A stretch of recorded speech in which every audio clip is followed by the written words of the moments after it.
Pemerintah Indonesia menyatakan komitmennya untuk mendukung resolusi Dewan Keamanan PBB bagi perdamaian di jalur Gaza yang mengadopsi gagasan Presiden Amerika Serikat Donald Trump. Resolusi Dewan Keamanan PBB ini memberikan mandat pembentukan Pasukan Stabilisasi Internasional atau ISF di Gaza. Presiden Prabowo Subianto melalui Menteri Pertahanan Syafri Samsudin pun langsung merespons dengan menginstruksikan penyiapan 20.000 prajurit sebagai pasukan perdamaian di Gaza. Dari sini muncul pertanyaan, mengapa harus ISF dan mengapa harus 20.000 tentara? Apakah Indonesia sanggup? Kita bahas ya.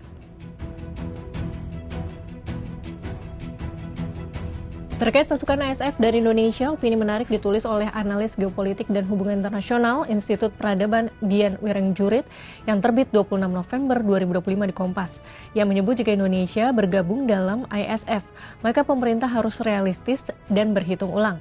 Pertama, keinginan Indonesia menyiapkan 20.000 prajurit tampaknya agak berlebihan, mengingat kontingen yang direncanakan Presiden Amerika Serikat Donald Trump maksimal sejumlah itu.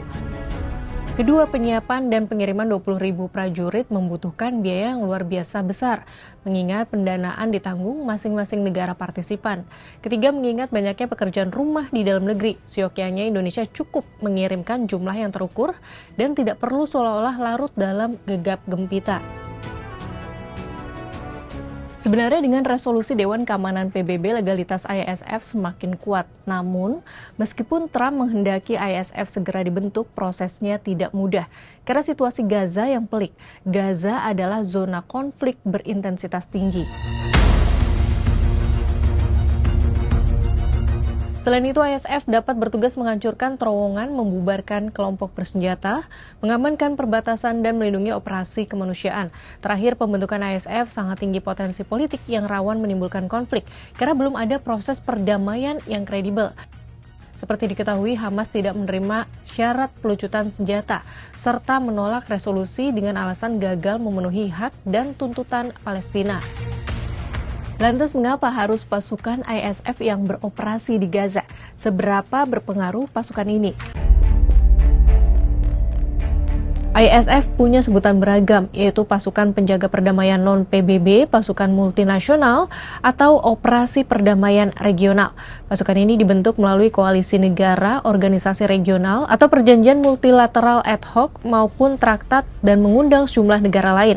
Syaratnya negara-negara tersebut harus sepakat bahwa situasi yang ada telah mengancam stabilitas regional atau internasional dan siap campur tangan untuk menstabilkannya. ISF juga tidak memerlukan persetujuan semua negara yang berkepentingan dan dapat mengedepankan aspek enforcement. Personel ISF mengenakan seragam nasional masing-masing, bukan helm biru seperti pasukan perdamaian PBB, dan struktur komandonya biasanya dipimpin oleh salah satu negara besar. Singkatnya, mandat ISF luas karena dapat melakukan stabilisasi multisektor, mencakup penegakan hukum, stabilisasi pelucutan senjata, dan rekonstruksi. Soal pembiayaan, ISF bersifat sukarela, diserahkan kepada masing-masing negara partisipan, termasuk pasukan, peralatan dukungan udara atau laut, dan aset intelijen. Dalam konteks perang Hamas-Israel, tujuan ISF yaitu menciptakan Gaza yang aman, terdemilitarisasi dan bebas teror sehingga tidak menjadi ancaman bagi negara-negara tetangganya. Hal ini dapat dicapai dengan mendukung pembongkaran infrastruktur militer Hamas, termasuk terowongan dan fasilitas produksi senjata. Sahabat Kompas, apakah menurut kamu semua prosedur soal ISF dan rencana ikut serta 20.000 prajurit Indonesia ke Gaza sudah jelas? Apakah pemerintah kita akan gaspol dan ngotot mengirimkan pasukan sebaik itu ke Gaza?